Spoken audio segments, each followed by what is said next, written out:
नमस्कार मित्रांनो, आज आपण एका अशा ऐतिहासिक आणि भव्य ठिकाणी आलो आहोत जिथे इतिहास फक्त सांगितला जात नाही तर तो प्रत्यक्ष अनुभवता येतो। येथे प्रवेशासाठी साधारण 650 रुपयांचे तिकीट लागते, पण विश्वास ठेवा, आत गेल्यानंतर तुम्हाला असे वाटेल की तुमचा प्रत्येक रुपया वसूल झाला आहे। आणि जसे आपण आत प्रवेश करतो, आपल्यासमोर एक अत्यंत सुंदर आणि भव्य राजवाडा दिसतो। असे वाटते की आपण थेट शिवाजी महाराजांच्या काळातच पोहोचलो आहोत। येथे येणाऱ्या सर्व लोकांना वेगवेगळ्या टीममध्ये विभागले जाते।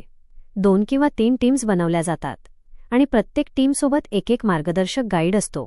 आणि विशेष गोष्ट म्हणजे हे गाईड्स पारंपरिक मराठी वेशभूषेमध्ये असतात, त्यामध्ये जास्तीत जास्त स्त्रिया असतात आणि त्यांचा पूर्ण पेहराव शिवाजी महाराजांच्या काळासारखा असतो, ज्यामुळे हा अनुभव अधिकच खास बनतो।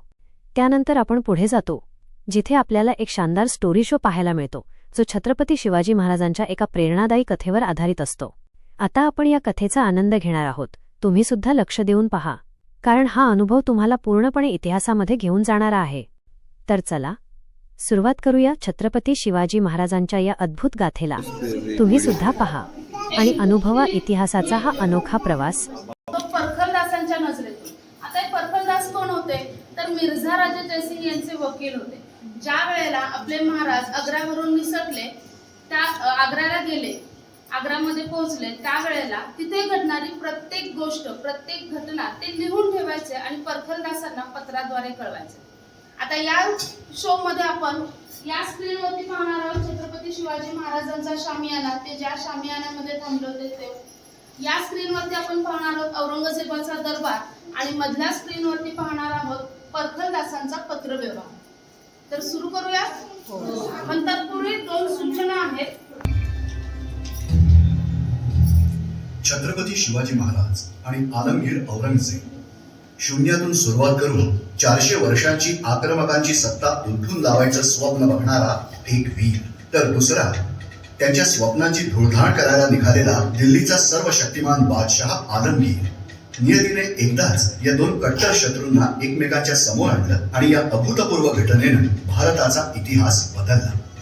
छत्रपती शिवाजी महाराज आणि आलमगीर औरंगजेब बादशाह यांची एकमेव भेट घडली ती आग्र्यामध्ये 12 मे 1666 या दिवशी। जगातल्या सर्व प्रमुख सत्तांना या भेटीची दखल घ्यावी लागली आणि ती झाली ही तशीच स्फोटक। कित्येक शतकं या थरारक भेटीचा अगदी त्रोटक वृत्तांत इतिहासाला माहीत होता, तो बखरी, आलमगीरनामा आणि खाफी खानाच्या लिखाणात। पण ही भेट प्रत्यक्ष बघणारी एक व्यक्ती होती, परखलदास। हा मिर्झा राजांच्या आग्र्याच्या दरबारातला वकील होता। मे 1666 ते ऑगस्ट 1666 या 4 महिन्यांच्या काळात आग्र्यात जे काही नाट्य घडलं ते सगळं हा परखलदास बघत होता, नेमाने लिहून ठेवत होता आणि त्याचा वृत्तांत मिर्झा राजांचा अंबर इथला मुख्य कारभारी कल्याणदास याला पत्रानं पाठवत होता। यानंतर 1939 साली अचानक प्रख्यात इतिहास संशोधक सर यदुनाथ सरकार यांना जयपूर दफ्तरखान्यात परखलदासाने लिहिलेल्या याच पत्रांचा अमूल्य संग्रह सापडला। अत्यंत दुर्मिळ अशा या पत्रांमधून परखलदास या शेकडो वर्षांपूर्वी घडलेल्या घटना आपल्या डोळ्यासमोर उभ्या करतो। शिवाजी महाराजांना आग्र्याला जायला लागलं ते अतिशय विपरीत परिस्थिती। मिर्झा राजांच्या भयानक आक्रमणासमोर पहिल्यांदा त्यांच्या सैन्याला तह करावा लागला। या तहात 23 किल्ले राज्यातून गेल्यानंतर त्यांच्या हातात फारच थोडा मुरुख राहिला होता आणि याचाच फायदा घेऊन मिर्झा राजा जयसिंग यांनी आग्र्याला औरंगजेबाला भेटायला जायला भाग पाडलं। जिजाऊ साहेब आणि मंत्रिमंडळ यांच्या ताब्यात शिल्लक राज्याचा कारभार देऊन महाराज मार्च 1666 मध्ये आग्र्याला निघाले। औरंगाबाद, बुऱ्हाणपूर, हंडिया, नरवर तिथून नर्मदा नदी ओलांडून महाराजांनी उत्तरेत प्रवेश केला। 11 मे 1666 या दिवशी आग्र्याच्या जवळ मुलुकचंदची सराई या ठिकाणी त्यांनी मुक्काम केला। इथून पुढच्या सर्व घडामोडी आपण आता प्रत्यक्ष परखलदासाच्याच नजरेतून पाहूया। शिवाजीराजे आग्रा शहराच्या बाहेर मुलुकचंदच्या सराईला 11 मे 1666 या दिवशी पोहोचले। कुंवर रामसिंग यांचा मुन्शी गिरधरला त्यांना भेटायला गेला। आदर सत्कार झाले आणि 12 मे या दिवशी आग्र्याच्या किल्ल्यात बादशहाची भेट होईल, महाराजांनी यावे असा निरोप त्यांनी राजांना दिला। 12 मेला औरंगजेबाचा 50वा वाढदिवस होता, त्यामुळे दरबारात खूप गडबड होती। किल्ल्यावर त्या दिवशी रामसिंगाचा पहारा लावला होता, त्यामुळे तो त्याही दिवशी स्वतः शिवाजीराजांना आणायला जाऊ शकला नाही. पुन्हा गिरधारीलाल मुंशीच त्यांना न्यायला आला आणि ऐनवेळी रस्ता चुकण्याच्या गोंधळात शिवाजीराजांना किल्ल्यात पोचायला उशीर झाला. रामसिंग स्वतः स्वागताला न आल्याने शिवाजी राजांचा अपमान झाला होता. मे महिना होता, प्रहरभर दुपारचा होता, सूर्य आग ओकत होता. अशा वातावरणात शिवाजीराजे किल्ल्यात पोचेपर्यंत औरंगजेबाच्या दिवाणे-आम आणि खास या दोन्ही ठिकाणचे दरबार संपले होते आणि बादशहा आता घुसरखान्यात निघून गेला होता. त्याने असद खानाला राजांना घुसरखान्यातच घेऊन यायला सांगितले.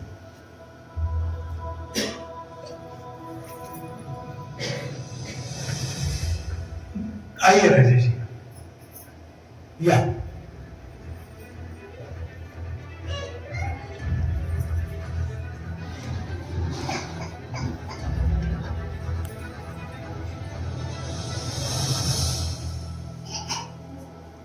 शिवाजी महाराज आणि संभाजी राजे यांनी बादशहाला नजराणा अर्पण केला. बादशहाने शिवाजी राजांची फारशी दखल घेतली नाही. आइए राजेश जी, या.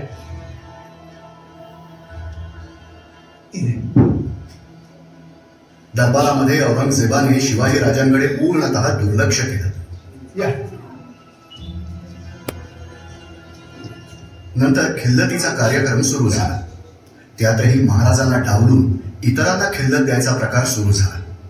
या प्रसंगाने महाराज विलक्षण संतापले.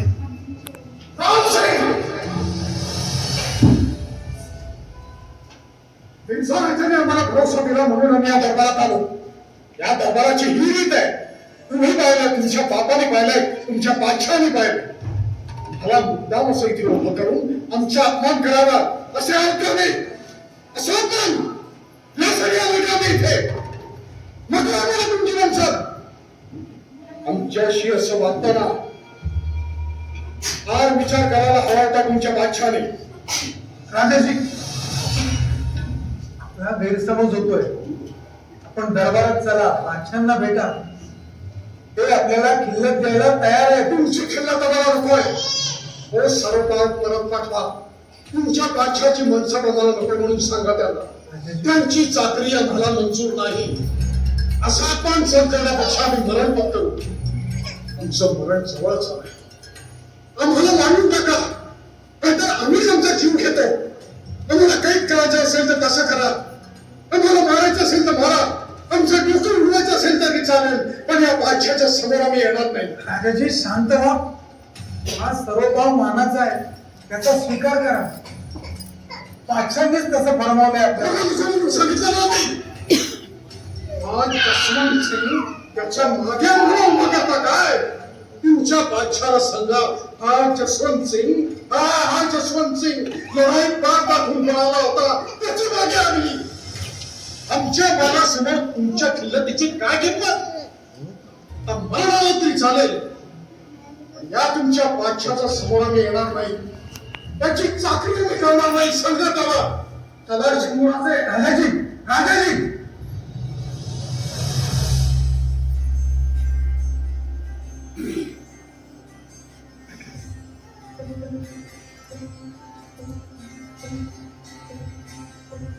राम सिंह, लगता है सेवा को हमारे आगरा की फिजा रास नहीं आई.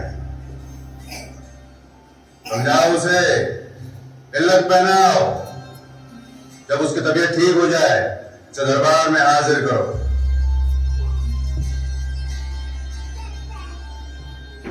दिवसभराच्या घटनांमुळे शिवाजीराजांना खूप त्रास झाला होता, पण संध्याकाळी ते शांत झाले आणि कुंवर रामसिंगला त्याने निरोप पाठवला. कुंवरजींना सांगा, उद्या शंभूराजे त्यांच्या बरोबर दरबारात जा. ते बादशहाची चाकरी करतात. काय शंभूराजे, जाल ना? आम्ही सुद्धा 2-3 दिवसांनी बरं वाटलं की दरबारात हजेरी. हा प्रसंग झाला मात्र शिवाजीराजांचे विरोधी जे मुघल सरदार होते त्यांनी बादशहाचे कान भरायला सुरुवात केली. यात त्याची बहीण जहानारा बेगम सुद्धा सामील झाली होती. दरबारात इतकी बेअदबी करूनही बादशाहांनी त्याच्यावर काहीच कारवाई केली नाही. सरोपाव काय आज नाही घेतला तर उद्या घ्यावाच लागेल. कोण आहे हा? केवळ मिर्झा राजामध्ये आहेत म्हणून त्याची बेअदबी माफ होते. उद्या इथे जे काही झालं त्याची खबर जर बाहेर गेली तर बादशाहांची इज्जत ती काय राहिली? बादशाह एवढं दुर्लक्ष कसं करू शकतात? कोण आहे कोण हा शिवाजी? साधा जमीनदार? अहो, याच्या उद्दामपणाची खबर जर उद्या हिंदुस्थानात पोहोचली, सगळेच हिंदू असे वागतील. त्याला कठोर शिक्षा झालीच पाहिजे.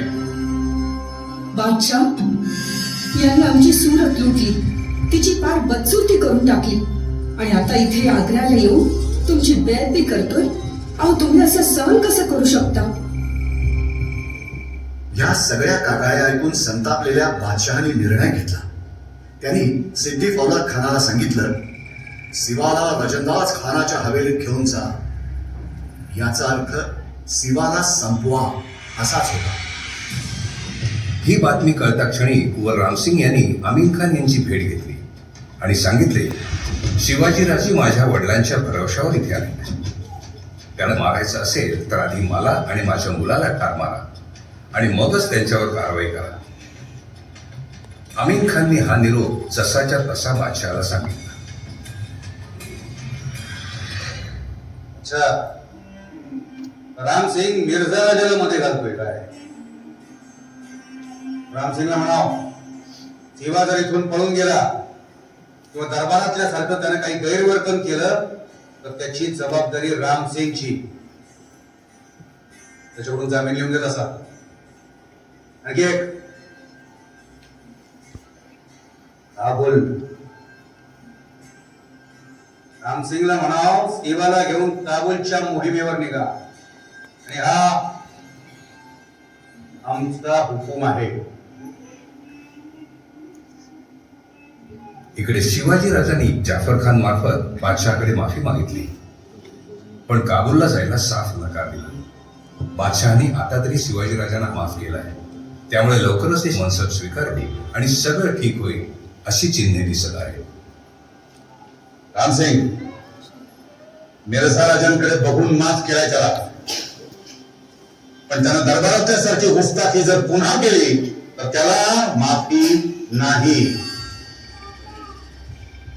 तुझ्या डेऱ्यापासून सुद्धा लांब ठेव त्याला. तो जे कसा वागला आहे ते कळवा मिर्झा राजांना. त्यांचा जबाब येईपर्यंत शिवाला कुठेही जायची परवानगी नाही आणि त्याच्या मुलांना रोज इथे दरबारात येऊन हजेरी लावायची. आपण आता इथे अडकलोय याची जाणीव शिवाजी राजांना झाली होती. त्यांनी जमेल त्या सर्व मार्गांनी आता सुटकेचे प्रयत्न सुरू केले होते. शिवाजीराजे ते भरपूर खर्च करत आहेत. वजीर जाफर खानाला त्यांनी भरपूर पैसे दिले अशी बातमी आहे. दोन मातापर राजांमधले राजकारणाचे डावपेच आता सुरू झाले होते. हजरत बादशाहने आमचे घेतलेले किल्ले आम्हाला परत द्या. त्याच्या बदल्यात आम्ही 2 कोटी रुपये द्यायला तयार आहोत. तामील म्हणून युवराज शंभूराजे इथेच त्यांच्या चाकरीत राहतात. बादशाह सांगतील ती शपथ घ्यायला आम्ही तयार आहोत. त्यांच्यावर पूर्ण विश्वास ठेवूनच आम्ही इथे आलेले आहोत. आमची निष्ठा पूर्णपणे त्यांच्या पायाशी आहे. हजरत बादशाहने कुठलीही कामगिरी काढून आम्हाला बोलवावे, आम्ही निश्चितच हजर आहोत. तिकडे दक्षिणेत हुजुरांचे जे विजापूरकरांशी युद्ध सुरू आहे तेथे आम्हाला पाठवा. तिथल्या लढाईत हुजुरांची सेवा करता करता आम्ही जिंकू किंवा मरू. पण शिवाजी महाराजांच्या या पत्राचा परिणाम भलताच झाला. तो शिवा दिवाना हो गया क्या? आम्ही त्याच्याशी मऊपणे वागतोय, त्याचा फायदा घ्यायला बघतोय. तो त्याला पुढे घेऊन जाऊ दे. अत्यंत सोडत, त्याने इथून आग्र्यातून आमच्या परवानगी शिवाय एक पाऊल बाहेर टाकलं तर याद राखा. खबरदार, त्या रामसिंगाकडे झाले बंदी घाल त्याला आणि कडक चौक्या पहारे बसवा त्याच्या डेऱ्यावर. अखंड जायचंय काय? मधल्या काळात शंका येऊन बादशहाने शिवाजीराजांच्या व्यवहारांची बारकाईने चौकशी चालवली होती. शिवाजीराजांनी पुन्हा एकदा मनसब नाकारली, त्यामुळे बादशहा भयंकर संतापले. त्यांचा आता पुन्हा शिवाजीराजांना मारून टाकायचा विचार पक्का होतोय. पण अचानक 1 महिन्यापूर्वी शिवाजीराजांच्या विरुद्ध औरंगजेबाचे कान फुंकणाऱ्या वजीर जाफर खान आणि जहारा बेगम यांनी आता त्यांच्याच बाजूने बोलायला सुरुवात केली आहे. बादशाह सलामत, एक अर्ज है, दीवार के मामले में थोड़ी सब्र की जाए. मिर्जा जी का जवाब तो आने दीजिए. आलमगीर, वजीर आलम ठीक फरमा रहे. तिवा इथे मिर्झा राजांच्या शब्दावर आलाय. आता त्याच्यावर कारवाई झाली तर तुमच्यावर यापुढे कोण विश्वास ठेवेल? आता त्याचं काय करायचं ते मिर्झा राजांनाच विचारा. त्यांचं काय उत्तर येईल त्यावर काय तो निर्णय घ्या. ये तो उनकी जिम्मेदारी है ना. जाफर खान आणि जहारा बेगम यांच्यात हा बदल नेमका कशामुळे झाला ते सांगता येत नाही, पण बदल झाला हे नक्की. त्यामुळेच बादशाहच्या मनात पुन्हा संभ्रम निर्माण झाला आणि शिवाजी राजांना तात्पुरते का होईना जीवदान मिळाले. पण रामसिंगला आता धोक्याची कल्पना आली होती. त्याने तात्काळ आपल्या विश्वासातल्या तेजसिंग, अर्जनजी, सुखसिंग नाथावत यांना शिवाजी राजांच्या पहाऱ्यावर नेमलं. शिवाजी राजांना या सगळ्या बातम्या नक्कीच मिळत असाव्यात. त्यांनी आता वेगळी चाल खेळायचं ठरवलं. रामसिंग, आमची तर अशी समजूत होती की बादशाह तुमचं ऐकतो, पण तुमच्या शब्दाला अजिबातच किंमत नाही.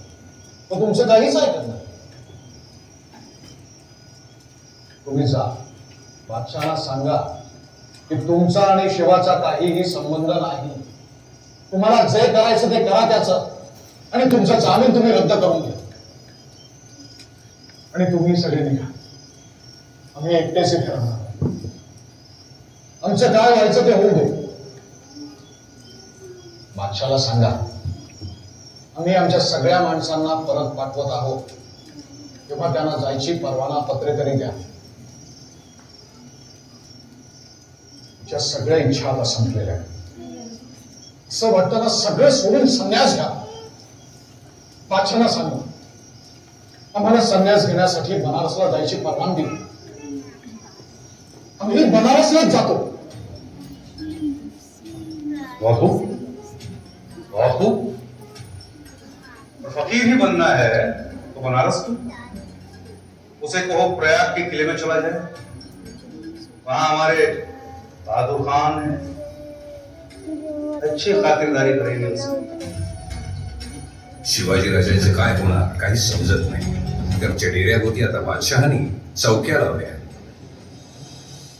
मिर्झा राजांकडे त्याचं काय करायचं हे विचारायला पुन्हा पत्र पाठवलं आहे. सगळे त्याच्या उत्तराची वाट बघत आहेत. शंभूराजे अजूनही कुंवरजींबरोबर रोज दरबारात जातात. या पुढचं पत्र एकदम 13 जुलैचं 1 महिन्यानंतरचं आहे. आता पूर्णपणे औरंगजेबाच्या कचाट्यात सापडलेल्या शिवाजी राजांच्या जीवाची खात्री कोणीच देऊ शकत नव्हतं. त्यातच मिर्झा राजांचं उत्तर आलं तेही विपरीत. 2 महिन्यापूर्वी मी शिवाला आपल्याला भेटायला पाठवलं होतं. पण आता परिस्थिती बदललेली आहे. त्याला दख्खनला बिलकुल पाठवलंय. पण त्याचबरोबर त्याला नीट वागणूक द्यावी. एखाद्या कैद्यासारखी नव्हे, तर इथले दख्खनी लोक बिथरतील आणि त्याचा सगळा. तर मित्रांनो, हा होता आमच्या या शानदार सफरीचा पार्ट 1. पण अजून आमची सहल संपलेली नाही. येथे अजूनही बरेच काही पाहणे बाकी आहे. पुढे आपल्याला आणखी काही अद्भुत ठिकाणे, शानदार दृश्ये आणि इतिहासाचे कित्येक अनसुने किस्से पाहायला मिळतील. तर आमच्याशी जोडलेले रहा, कारण पुढच्या भागात आम्ही तुम्हाला या ठिकाणचे आणखी खास आणि रोमांचक क्षण दाखवणार आहोत. ही तर फक्त सुरुवात होती मित्रांनो. पार्ट 1 संपला आहे, पण सहल अजून बाकी आहे. भेटूया पुढच्या भागात आणखी एका मजेशीर अनुभवासोबत. दुहेरी